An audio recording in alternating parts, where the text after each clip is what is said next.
Prefeito, é uma honra falar com o senhor.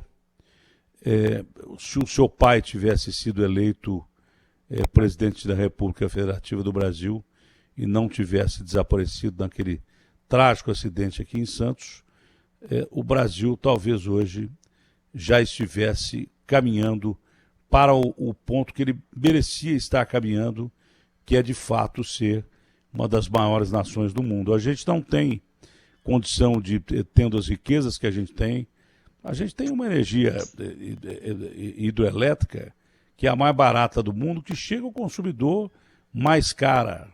Então não adianta você ter riquezas naturais, petróleo, um agronegócio fantástico, se você não tem quem administre isso aí, pensando no povo brasileiro, aí a gente não vai para lugar nenhum. E o seu pai pensava, e o seu pai tinha uma cabeça diferente. Infelizmente ele desapareceu naquele trágico acidente, e infelizmente aqui do litoral de São Paulo, estava sendo esperado pelo Baixo França. A gente lamentou demais, porque a figura do seu pai é mais ou menos que encarnava a figura de um Brasil diferente e muito mais igual. Tem a impressão que, até por isso, o senhor foi eleito aí, né? Porque não tem coisa mais legal para um pai do que as pessoas dizerem: poxa vida, o seu filho parece tanto com você. E eu que acredito na vida eterna, acho que de algum lugar ele deve estar abençoando essa sua vitória. O senhor tem uma responsabilidade enorme de levar o nome do seu pai, mas acredito que tem a competência necessária para fazer isso, senão não tinha sido eleito pelo povo do Recife. Bom dia, um prazer falar com o senhor. Bom dia, Datena, bom dia a todos e todas que nos escutam nesta manhã. Primeiro, externar, Datena, a minha satisfação de poder conversar com o Brasil através do seu canal, através da Rádio Bandeirantes, você que é uma referência na comunicação brasileira. Agradecer as referências que você fez ao meu pai, Eduardo Campos. De fato, ele é a minha grande referência na vida, como homem público, como cidadão. E lembro muito bem daquela caminhada de 2014, onde ele levava um projeto de país. Ele tinha feito uma discussão ao longo de todo um ano, ouvindo as pessoas. Ele, como ele gostava de dizer, a conversa tinha início, meio e fim. Ele entendia os problemas do Brasil, entendia as virtudes, e parecia que ali era transmitido um sentimento de esperança muito forte. E ele tinha feito em Pernambuco, né? Quando ele renunciou o mandato da Atena aqui de governador, ele tinha 93% de aprovação após 8 anos de gestão. Então imagina que para você ter mais de 90% da população lhe aprovando, mostra que você de fato consegue trabalhar e entregar. Então o Brasil hoje certamente seria outro, mas cabe a nós aqui que estamos no país, que optamos pela vida pública, pela imprensa, pela vida democrática, de poder fazer aquele Brasil que a gente acredita. Então aqui eu sou muito grato ao povo da minha cidade. Eu tive a oportunidade de ser eleito há 2 anos, com a maior votação da história de Pernambuco para deputado federal, e agora, 2 anos depois, ter sido eleito o prefeito mais jovem da história da nossa capital. E com isso a gente vem com uma grande responsabilidade, porque o tempo é muito desafiador. As crises, seja sanitária, econômica ou social, elas se sobrepõem e imprimem uma maior dificuldade para a população. E, naturalmente, o sapato aperta para todo mundo, mas ele aperta, sobretudo, para quem menos tem. A desigualdade é o grande problema do Brasil, é o grande problema das grandes cidades, e a gente só consegue superar isso se a gente tiver um objetivo muito claro, de fortalecer a educação, de poder gerar oportunidade, de poder construir que as oportunidades numa cidade não fiquem apenas na parte central ou na parte mais nobre, mas que em cada rincão de uma cidade, em cada área periférica, você possa levar cidadania, infraestrutura, opções de qualificação profissional. Então é com esse espírito que a gente assume esse desafio, e muito ciente de que nossa tarefa da Atena é mostrar às pessoas do Recife que valeu a pena ter confiado no jovem, e de que toda a confiança para um político só pode ser retribuída com trabalho. Se fala muito em nova política e velha política, mas não se pratica o termo da nova política especificamente. É possível você eliminar a velha política, mesmo fazendo acordos, coligações, governar, dividir para governar, mas é possível você fazer isso justamente, né? É possível que você entregue cargos para um aliado, desde que esse aliado lhe entregue gente com mérito, com meritocracia para ocupar esses cargos. É possível você fazer acordos políticos que não sejam ilegais, que não sejam injustos para com o povo brasileiro. Não se governa num país que é um parlamentarismo disfarçado se você não fizer esse tipo de política, e você deve ter aprendido muito bem com o seu pai, tá? É claro. Você vê algumas alianças que são impraticáveis em termos de ideologia, mas que dão certo por causa de pessoas, porque são pessoas honestas, tanto à direita, à esquerda, como centro-direita. Mas nessas eleições o povo resolveu realmente mudar a política brasileira de velha para jovem em termos de cronologia. E elegeu muita gente jovem. Só que essa gente jovem que foi eleita ou tem histórico familiar político, foi criada dentro da política, a maioria, não é? Ou então já tem histórico provado definitivamente dentro da política, o senhor que é deputado e que já tem a experiência política, além da experiência de vida que teve junto com o seu pai. Isso é um recado claro das urnas. O povo quer gente com mérito, com capacidade, com experiência para ocupar cargos executivos. E gente jovem. Nós estamos renovando o Brasil através das urnas em termos de idade, mas com capacidade. Também não adianta nada você eleger um cara que nunca foi político e jovem se ele não tiver capacidade. O recado das urnas foi bem claro, esse foi um dos recados. O outro recado foi que a moderação está acima de tudo, não adianta mais aquele político que grita, que fala, que incita violência e nem coisa parecida com isso. Isso também parece que já está fora da cartilha, não é do brasileiro, do mundo, né? Porque tem tanta gente morrendo de forma violenta ou pela patologia do coronavírus ou por outras doenças ou então pela morte violenta nas cidades, principalmente do Brasil. Exato, Datena, eu concordo com as suas duas afirmações.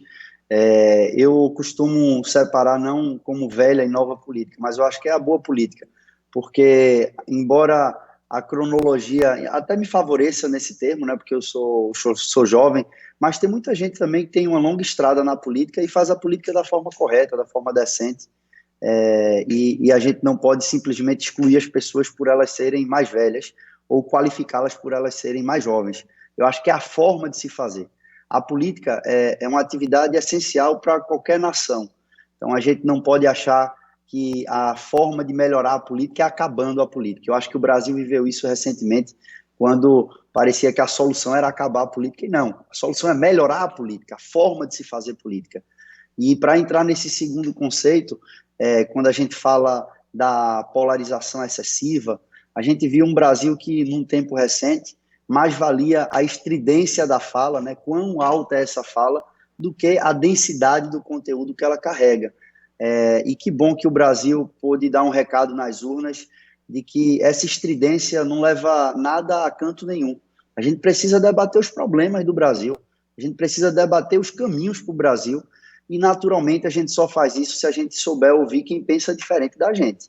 Eu tive a oportunidade aqui da Atena de montar uma frente com mais de 12 partidos, e partidos que têm visões de mundo diferentes. A gente conseguiu juntar o nosso polo da centro-esquerda, com o PSB, o PDT, a Rede, o PCdoB, o PV, que é um polo nacional que tem se consolidado. Tivemos um grande resultado no Nordeste, então hoje o PSB e o PDT juntos governam quase metade das capitais nordestinas, e a gente com isso mostrou que é possível sim fazer uma aliança no campo democrático, progressista, mas que consiga dialogar. Tem partidos dentro do nosso conjunto que tem uma visão mais liberal da economia, e que a gente consegue construir um programa de poder avançar. As pessoas têm me perguntado muito, da Atena, e você falou disso, como é que a gente vai montar a equipe de secretariado? Primeiro, é um compromisso de capacidade técnica. A gente tem que ter, para determinada área indicada, uma pessoa que tem uma estrita capacidade para poder entregar aquela solução. E depois tem dois pontos que não podem ser excluídos, que é a sensibilidade social e uma sensibilidade política. Você não pode achar que alguém que vai exercer um cargo público, ele tem que ser isento de sensibilidade política. Não, tem que ter sensibilidade política, mas tem que ter uma aguçada e precisa capacidade técnica. Eu acho que esse debate, eu espero que a partir dessas eleições a gente consiga trazer o Brasil mais para o debate da realidade. O debate da realidade muitas vezes não é em torno das pautas que geram mais likes ou curtidas nas redes, mas quando a gente fala de educação, por exemplo, qual é a pauta mais importante do Brasil? É a gente discutir o financiamento da educação básica, o déficit de creche de quase 2 milhões de vagas de creche. Pega qualquer cidade grande do Brasil, tem um déficit enorme de creches, e a gente não vai discutir isso. Quantas vezes a gente viu isso ser debate da política nacional? Pouquíssimas vezes. A gente tem que trazer isso para o debate, e a gente vai fazer isso aqui no Recife. Olha, já tem muita gente elogiando a sua entrevista. Várias pessoas estão elogiando a sua entrevista. O problema no Brasil é que o Brasil não conhece o Brasil. O problema do Brasil é que o Nordeste, dentro do Brasil, sempre foi muito segregado. Não adianta você tentar esquecer disso. O Norte e o Nordeste parecem até que não fazem parte do Brasil. Parece que os estados do Sul, o Sudeste, ignoram o Norte e o Nordeste brasileiro. Quando a gente fala em racismo, eu digo que o país é racista, principalmente contra negros, né? Porque nós tivemos aqui o penúltimo país do mundo a acabar com a escravidão, foram 400 anos, os resquícios estão aí, o caso que aconteceu em Porto Alegre, casos que acontecem todo dia. Há racismo no Brasil contra negros, mas há contra nordestinos também. Tem mais nordestino aqui em São Paulo, porque os nordestinos construíram a cidade de São Paulo e são segregados, né? Tem várias piadas, memes, brincadeiras preconceituosas e racistas contra nordestinos. Parece que o Nordeste não faz parte do Brasil. Agora, o Nordeste sempre teve grandes lideranças, quer o cara goste ou não, sempre teve grandes lideranças. O que eu vejo agora é um Brasil mais integrado, com lideranças jovens surgindo aí, fora as lideranças naturais que o Norte e o Nordeste têm e que não soube aproveitar. Mas acredito que a chegada do senhor, com a chegada do ACM, que é um articulista político brilhante, e se unindo aos políticos mais antigos e que não fazem parte daquela chamada velha política desonesta, mas são políticos com experiência, eu tenho a impressão que hoje é impossível. Se nós temos um mundo globalizado, nós temos um país que também está integrado, cada vez mais. Com essas novas políticas surgindo aí do Nordeste, o senhor acredita que está longe da gente conseguir eleger um presidente da República do Nordeste brasileiro?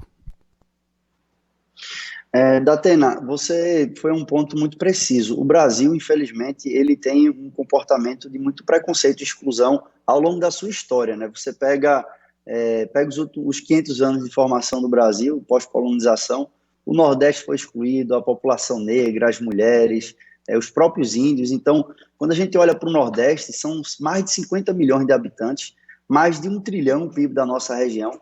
Se a gente separar o Nordeste do Brasil, ele seria equivalente ou maior do que vários países da América Latina. Então, é um grande mercado consumidor, mas é uma área que tem uma carência de infraestrutura muito grande. Eu não vi isso, mas você pega há 40 anos atrás, 30 anos atrás, você tinha um período de seca no semiárido nordestino, você tinha saques a supermercado, você tinha um êxodo para as pessoas correrem da fome, tanto é que iam muito para o Sudeste brasileiro. O Nordeste conseguiu já avançar muito e retratos como esse já estão mais distantes da realidade, mas a gente tem ainda uma pauta muito grande pela frente. Por exemplo, a reforma tributária é algo que a gente tem que discutir, qual é o papel do Norte e Nordeste. A gente não pode penalizar essas regiões.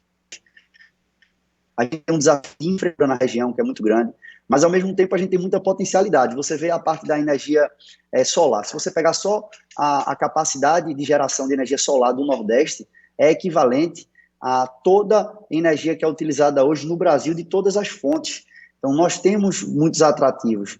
E a política, eu espero, o Nordeste ele sempre tem se mostrado ao longo do tempo como um formador, sim, de de política pública e de políticos que saem em direção ao Brasil e conseguem ganhar uma dimensão. E eu espero que sim, que o Brasil possa ver no futuro cada vez mais nordestinos podendo ter posições de liderança, de destaque, podendo governar o país. A partir do momento que você governa um país, você também deve deixar de ser de apenas uma região, você passa a ser do país inteiro. Aqui eu fui eleito com 56% dos votos, mas eu vou governar para todas as pessoas, para quem também não pôde votar na gente. Eu acho que esse é o grande desafio que a gente tem pela frente. Eu lembro que esse preconceito, só para terminar, e você tem uma sociedade que foi construída ao longo de muito tempo, excluindo muita gente.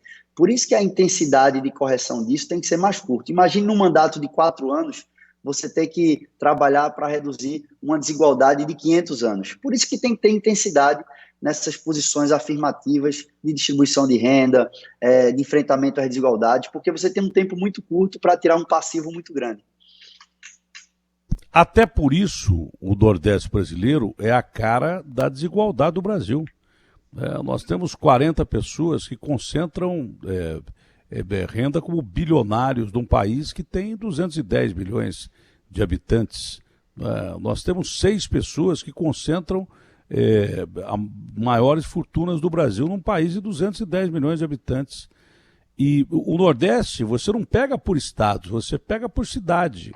E eu que conheço Recife muito bem, ou conhecia, porque faz tempo que eu não vou a Recife, e estou devendo essa visita e vou, depois da pandemia até... Tem que vir para cá, Datena, vai ser muito bem recebido. Vou com o maior prazer, vou com o maior prazer, porque eu passei quase todo fim de ano aí, na época do Luciano, fazendo shows ali na Praia de Boa Viagem, que lotavam completamente a praia, a gente está com saudade disso, do carinho do povo nordestino, do carinho do povo brasileiro aí no norte e no nordeste do país. Mas o Recife mesmo, naquela época, você via prédios lindos na orla, lugares maravilhosos na orla, e o resto da cidade abandonado, gente que era jogada à própria sorte, e nem por isso deixava de sorrir, né? E que por isso o político se aproveitava da população, que é uma população dócil, mas que começa a perder a paciência, não dá mais. Então você não vê em estados do Nordeste a desigualdade, você vê em grandes capitais do Nordeste, acredito que seja assim hoje ainda, a desigualdade. Você vê ali mesmo. Bom, não precisa ir ao Nordeste, você vê em São Paulo. São Paulo é uma grande periferia. São Paulo, a maioria de gente pobre, de gente que sai das periferias para tentar ganhar alguma graninha, e o pior é que não tem emprego no lugar que ele mora, que é na periferia. E que prometeram que vão dar emprego na periferia. Então essa divisão de renda é observada dentro da própria cidade, dentro da capital que o senhor vai dirigir, que é uma das capitais mais lindas do mundo, não é? Mas que tem problemas sociais gravíssimos. Como é que o senhor pretende resolver isso? Isso, Datena. Aqui você é capaz de ter um metro quadrado mais caro da cidade, na Avenida Boa Viagem, e a menos de 1 quilômetro dali você tem uma área que ainda precisa da urbanização, do saneamento. Então a desigualdade, infelizmente, é uma marca presente nas grandes cidades brasileiras. Eu sempre separo em 2 eixos. A gente tem um eixo estruturante de médio e longo prazo que é o mais eficaz para corrigir desigualdade, que é a educação. A gente viu aqui em Pernambuco, quando o meu pai, o ex-governador Eduardo Campos, assumiu, Pernambuco estava na 21ª posição do Brasil, do IDEB, né, que é o medidor de educação de ensino médio. E em 8 anos ele conseguiu levar a melhor educação pública do Brasil. Então saltou 20 posições e Pernambuco hoje é uma referência. Todo o Brasil, quem faz educação conhece, tem Pernambuco como referência e conseguiu fazer isso em menos de uma década.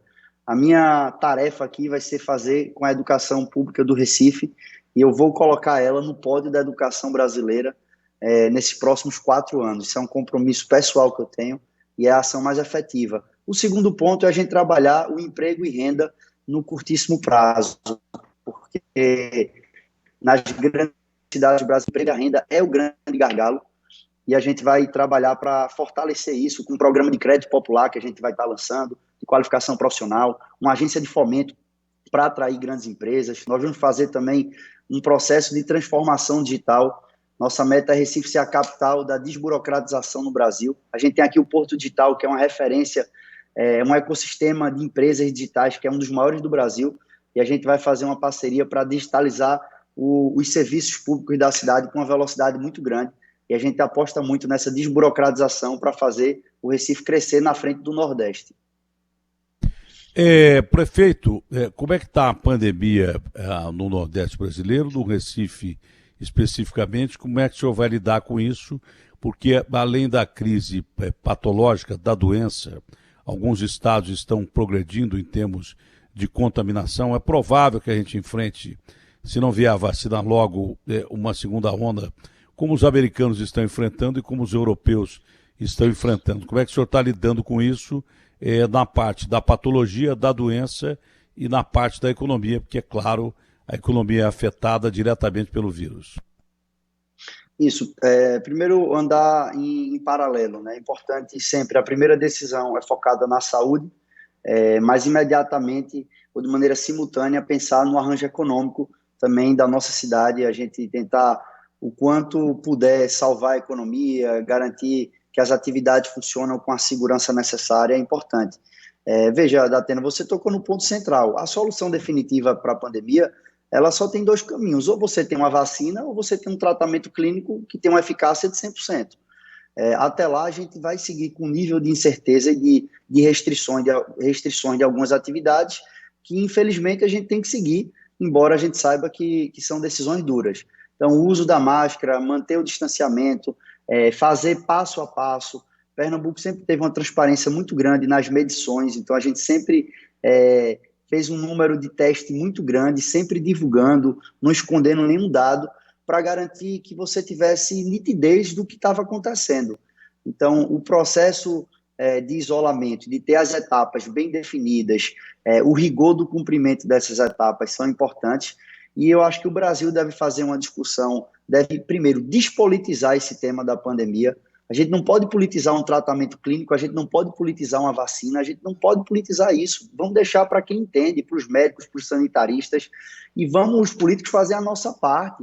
Precisa da vacina? Claro que precisa. Vamos unir estados, municípios, o país, colocar todo o dinheiro que tiver para poder comprar na frente as vacinas, para poder fazer campanha de vacinação, priorizando os grupos de risco. Então, eu vou, enquanto prefeito, poder fazer todo o trabalho para a gente largar na frente na vacinação. Ter uma baita campanha de vacinação, conseguir adquirir o quanto antes as vacinas, porque a solução definitiva está aí, não está em outro lugar, né? O senhor tem total razão, tanto que eu já previa isso há algum tempo. Não há dúvida que as vacinas americanas estão um passo à frente, a da Moderna e a da Pfizer-BioNTech. Aqui a gente tem a vacina do Bolsonaro, que é a vacina do governo federal, que é a vacina de Oxford. E tem a Coronavac, que é a vacina do Dória. Essas estão mais do que politizadas, pelos dois. Não é por um só, não, é pelos dois. A vacina que o Ratinho fez acordo lá no Paraná, essa está fora do foco da politização, que é a vacina russa.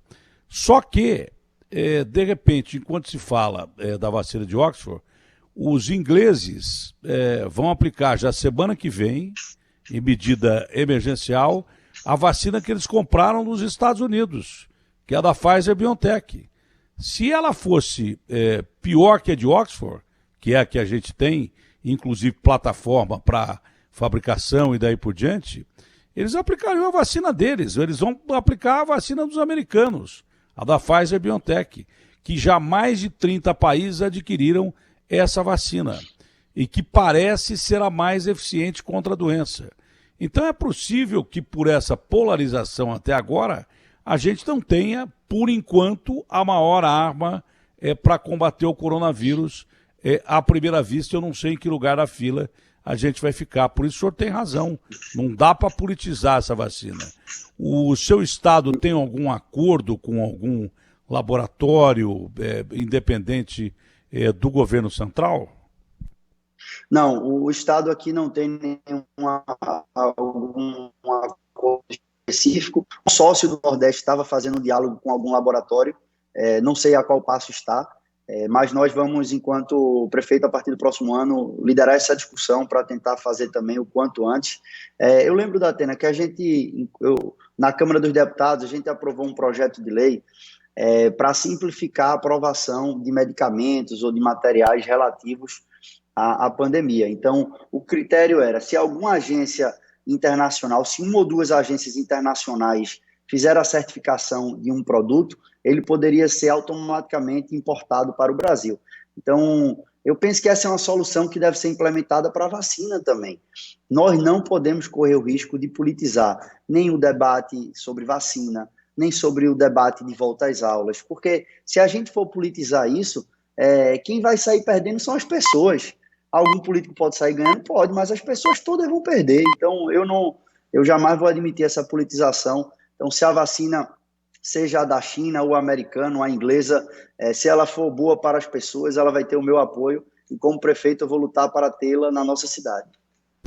Para encerrar, já tem um montão de nordestino ouvindo a gente, aí no Nordeste e aqui em São Paulo, né? Feliz da vida em ter um representante como o senhor e novos representantes como o senhor do Nordeste brasileiro, além dos já tradicionais, a representá-los na política nacional. E essa é a última pergunta. Claro que, por mais que neguem, já está em curso a corrida à presidência da República, não é? Temos aí os candidatos naturais, o Bolsonaro é um, o Dória é outro, mas no Nordeste aparece um candidato que quer fazer uma frente aglutinando as lideranças políticas, que é o Ciro, não é? Eu não sei a relação que o senhor tem com o Ciro já tem contatos com várias lideranças, não só do Nordeste, mas do Brasil inteiro. O Ciro é um cara que tem boas ideias. Ele, anteontem, ele me deu uma entrevista aqui, que foi a entrevista mais calma dele. Ele parecia o Gandhi falando ou a Madre Teresa de Calcutá. Mas essa entrevista do Ciro tranquila deu um bode tão grande que o Flávio Dino foi obrigado a responder ao Ciro, o PT foi obrigado a responder ao Ciro, o UOL, que é a maior plataforma virtual do Brasil, entrevistou o Ciro por causa da entrevista, e isso é a entrevista mais calma que ele me deu aqui, a mais tranquila. Como é que o senhor vê o Ciro como liderança no Nordeste brasileiro e a quantas anda o Nordeste nessa colocação para fazer o próximo presidente? Datena, eu tive a oportunidade de receber o apoio de Ciro Gomes aqui na nossa candidatura, eu recebi também o apoio de Flávio Dino, de Marina Silva, então nós tivemos apoio de diversas lideranças que têm um nome no âmbito nacional, e o que eu vejo de resultado dessa eleição foi que a polarização saiu enfraquecida, os extremos perderam força. Isso traz responsabilidade quem tem a capacidade do diálogo muito maior. Nacionalmente, a gente tem um bloco formado entre o PDT, o PSB, a Rede, o PV, o PCdoB também eventualmente participa, e esse bloco estava reunido na minha eleição aqui no Recife. Eu penso que é chegada a hora de fazer uma discussão em torno do país, pensar o que é que a gente vai querer para 2022, como é que as forças podem contribuir, e aí eu colocaria como um tema prioritário o que é melhor para o país e o que é que cada partido pode dar de contribuição, o que é que cada partido pode fazer para que a gente construa uma ampla unidade em torno de um projeto de país. E, naturalmente, esses nomes que eu coloquei aqui, todos eles reúnem condição de poder fazer essa aglutinação de forças, inclusive o próprio Ciro. A gente teve vários partidos aqui na frente, como eu lhe falei, e é um pouco do que eu acredito para o Brasil. A gente reuniu um núcleo ideológico da centro-esquerda, com apoio de diversos partidos de centro também, partidos mais liberais, e a gente conseguiu fazer essa unidade porque a gente tinha um programa. Não é em torno de uma pessoa, é em torno de um programa de cidade, de um conceito de economia, de um conceito de proteção social. O Brasil tem que fazer isso. Então eu espero que a gente possa, ao longo desses 2 anos, fazer. É cedo para falar. Eu sou um dos vice-presidentes do meu partido e vou estar também fazendo essa discussão no âmbito nacional. Espero que a gente possa ter em 2022 um resultado bom para o Brasil e que a gente possa acabar com o ambiente de briga e tentar unir as pessoas. O brasileiro a gente vai avançar muito mais. Olha, prefeito, eu fiquei extremamente feliz com o seu pai, deve estar feliz em algum lugar ouvindo essa entrevista, porque eu repito, acredito na vida eterna. Quem não acredita, acredita na ciência e acha que a gente vira alguma coisa, uma planta, ou sei lá. mas, enfim, o seu pai, parte do seu pai, está muito feliz em que você conseguiu a prefeitura com essa capacidade, mas a outra parte deve estar mais feliz ainda por perceber que você assimilou os conceitos dele. Fico feliz em ver uma pessoa jovem, de centro-esquerda. A gente viu aqui uma liderança como o Bruno Covas vencer a eleição, mas viu surgir também um candidato como o Boulos, que se apresentou mais moderado também à esquerda, mas são pessoas que são animais políticos, não são pessoas que surgiram do nada e que entraram na política. Você esteve ligado à política pelo seu pai, né? Inclusive concorreu com a sua prima aí. O Bruno foi criado pelo avô dele, que foi um dos maiores políticos do Brasil. Né? O Boulos saiu de casa para fazer política cedo. O ACM, que é outra liderança muito grande da política brasileira hoje, foi criado com o avô dele. Né? Contestado ou não, o avô dele foi um dos maiores políticos do país também. Né? O Maia tem história política que não apareceu de repente. São lideranças políticas jovens, o senhor está entre as mais jovens, mas independente da ideologia, tem um histórico político e acredito que essas eleições que marcaram o fora-extremismo de esquerda ou de direita vai fazer do Brasil um Brasil melhor, com um nome como o do senhor ou com pessoas parecidas com o senhor, mas com nomes mais adequados ao mundo globalizado e sem extremismo, com menos ódio e com mais pensamento voltado para o povo e pelo povo. Foi ótima conversa, foi um prazer enorme conversar com o senhor. Muito obrigado, Datena, muito obrigado pela oportunidade de poder conversar, poder falar com o Brasil através do seu canal.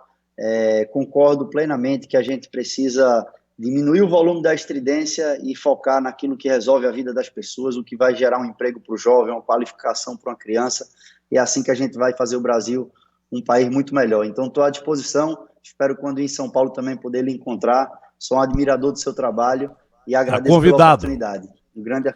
Um grande abraço. Abraço Obrigado, grande. Olha, está convidado, mas eu quero tomar uma água de coco aí na praia com o senhor. O senhor pode ter certeza que isso eu quero fazer, porque eu estou morrendo de saudade do Recife, que é uma das cidades que eu mais gosto do mundo, não há dúvida nenhuma. Passei já férias aí com a minha família e tenho muita saudade, conheço muito lugar aí que muita gente não conhece, que a gente já viajava de helicóptero todo dia para fazer matérias aí, não só do Recife, mas no sertão e no entorno também. Recife é lindo, né? Eu não sei se o Arthur é vivo ainda, deve ser, tem o bar do Arthur ali em Galhetas. Não, olha, tem o Porto de Recife, o Porto de Suape, que nem era o tamanho do Porto de Suape de hoje, Muro Alto, Porto de Galinhas, Coroa do Avião, quando Coroa do Avião não estava tão assoreada quanto hoje, não é?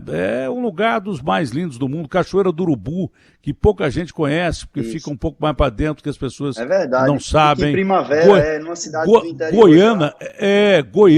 Goiânia, que é um polo hoje importante, que quando eu fui lá, fui por causa daquele caranguejo, que aquele senhorzinho servia o caranguejo servia a cerveja, e ali eu ganhei uma estátua do Padrinho Padre Cícero, daquele escultor que fez uma estátua para o Papa João Paulo II, que ficou meio assustado com a estátua, aquele escultor que eu tenho, um Padrinho Padre Cícero está aqui no meu quarto, que eu ganhei dele em Goiânia, quando Goiânia não era esse polo que hoje é automobilístico, que eu fiquei sabendo, levei até um susto. Então, graças a Deus, o seu estado está progredindo, porque o seu povo é maravilhoso, eu tenho muita saudade aí. Abraço grande, então, prefeito. Combinado, Datena. Muito obrigado. E lhe aguardo aqui no Recife para a gente poder fazer esse roteiro novamente e você vai ser bem acolhido. Só para terminar, eu sou suspeito para falar do Recife, né? Porque o Recife, acima de tudo, ele é muito orgulhoso da sua terra e tem mania de grandeza, né? Então, tudo no Recife é o maior do mundo ou o maior em linha reta da América Latina. E a gente diz aqui que o Capibaribe e o Beberibe se juntam para formar o Oceano Atlântico. E como bom recifense, eu jamais vou dizer que isso é mentira. Muito obrigado, amigo. Um abraço grande. Fique com Deus. O Agostinho.